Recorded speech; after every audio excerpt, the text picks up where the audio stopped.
राजा भरत अपने पुत्र सुमति को राज्यपाट देकर पुलह आश्रम चले गए। और एक दिन जब वो गंडकी नदी में स्नान कर रहे थे, स्नान के बाद जब संध्या वंदन करने लगे तो उन्होंने देखा कि एक गर्भिणी हिरणी वहाँ पर जल पीने के लिए आई। और जैसे ही वो हिरणी जल पी रही थी कि एक शेर ने बहुत जोर से दहाड़ मारी, उससे भयभीत होकर गर्भिणी हिरणी ने पानी में छलांग लगा दी और उसकी मृत्यु हो गई। उसका बच्चा जो मृग शावक था वह पानी में ही गिर पड़ा।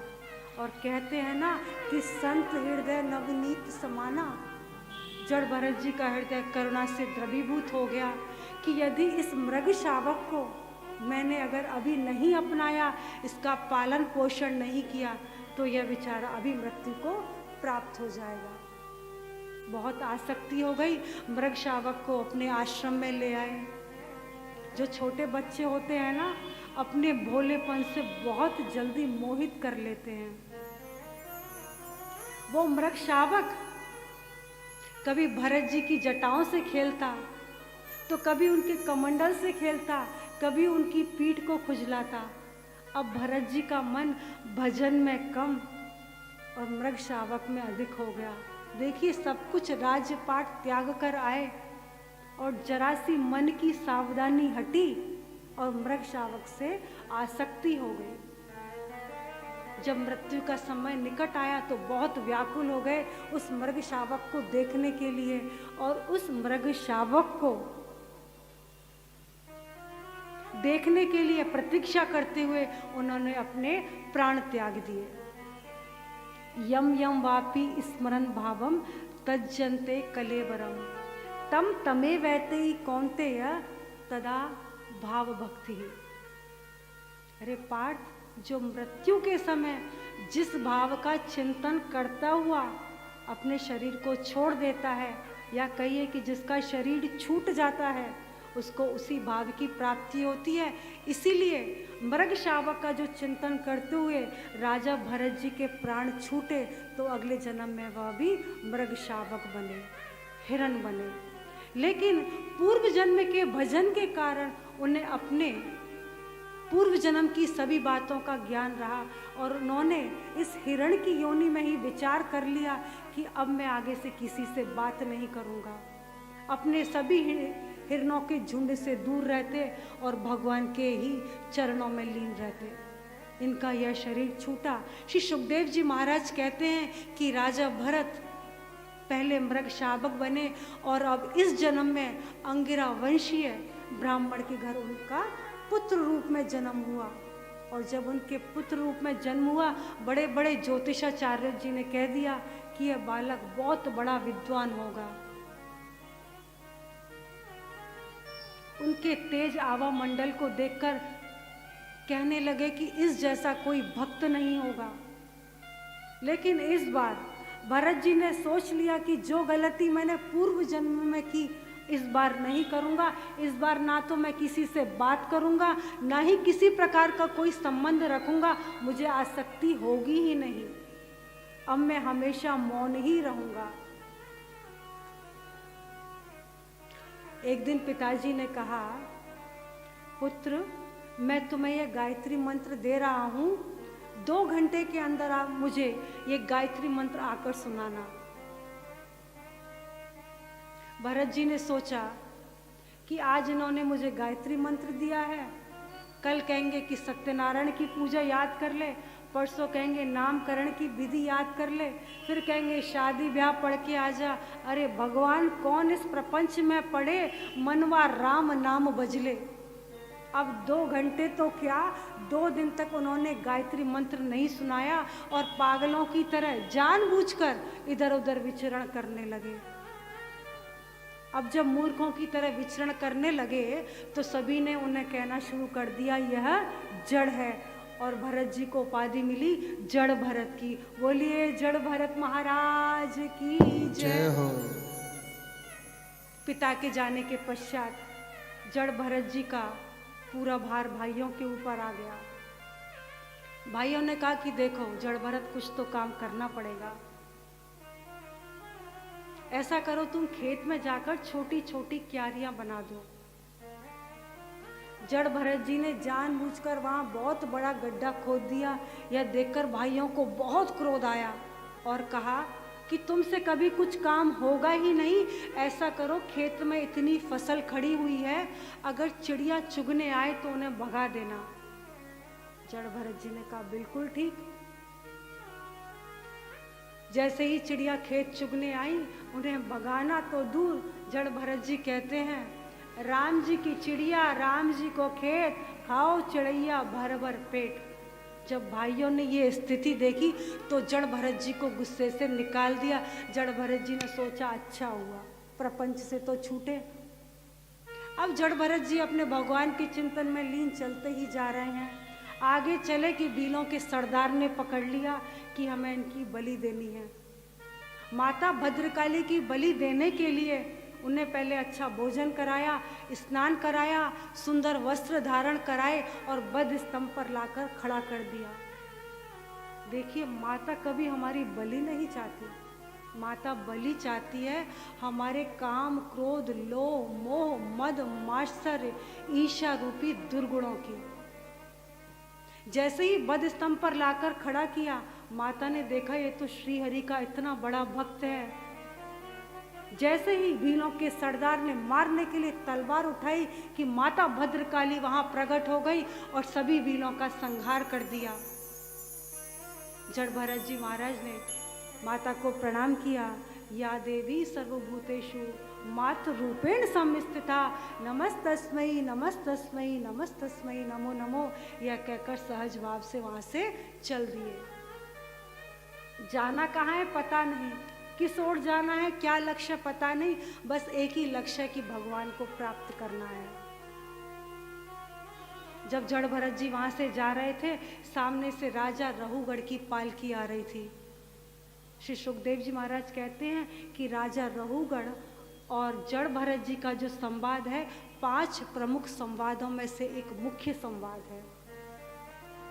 राजा रहुगढ़ अपनी पालकी में जा रहे थे भगवान कपिल मुनि के आश्रम में उनके साथ सत्संग करने के लिए, कि तभी कहारों ने कहा कि महाराज पालकी को कैसे ढोएं, एक कहार तो अस्वस्थ हो गया है। तो राजा ने कहा कि क्या चिंता की बात है, ये संपूर्ण राज्य मेरा है, किसी को भी पकड़ लो, कोई भी मेरा सेवक बनने के लिए जरूर तैयार होगा, फिर वो पालकी ढोएगा। बहुत दूर चलने के बाद कहारों को कोई जब दिखाई नहीं दिया, अचानक सामने से जड़ भरत जी आते हुए दिखाई दिए। बोले ये मोटा बाबा बिल्कुल उचित रहेगा, ए मोटा बाबा इधर आओ, हमारे राजा की पालकी ढो। देखिए, इतने बड़े ब्रह्म ज्ञानी जड़ भरत जी इस बात का बुरा नहीं माना और बड़े ही सहज भाव से पालकी ढोने में लग गए।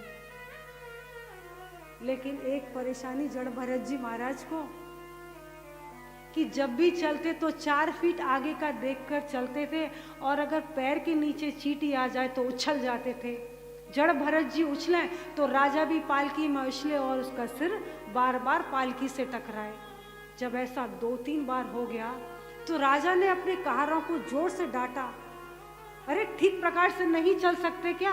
मृत्यु दंड की अभी कामना है तुम लोगों को? कहारों ने सोचा इस मोटे बाबा के चक्कर में हम सब मारे जाएंगे, अभी शिकायत कर देते हैं। बोले महाराज हम सब तो ठीक से चल रहे हैं, लेकिन ये मोटा बाबा है ना, ये मर मर के चल रहा है और पता नहीं इसे रास्ते में क्या हो जाता है, अचानक से कूद पड़ता है। इतना कहना ही था कि जड़ भरत जी को फिर से चींटी दिखाई दी और वो उछल पड़े। अब तो राजा को बहुत तेज क्रोध आ गया। राजा ने कहा तुम जानते नहीं हो मैं कौन हूँ, ऐसी चिकित्सा करूंगा कि यमराज भी याद आ जाएंगे। राजा ने बहुत अपशब्द कहे, व्यंग्य किया, लेकिन जड़ भरत जी ने कुछ नहीं कहा।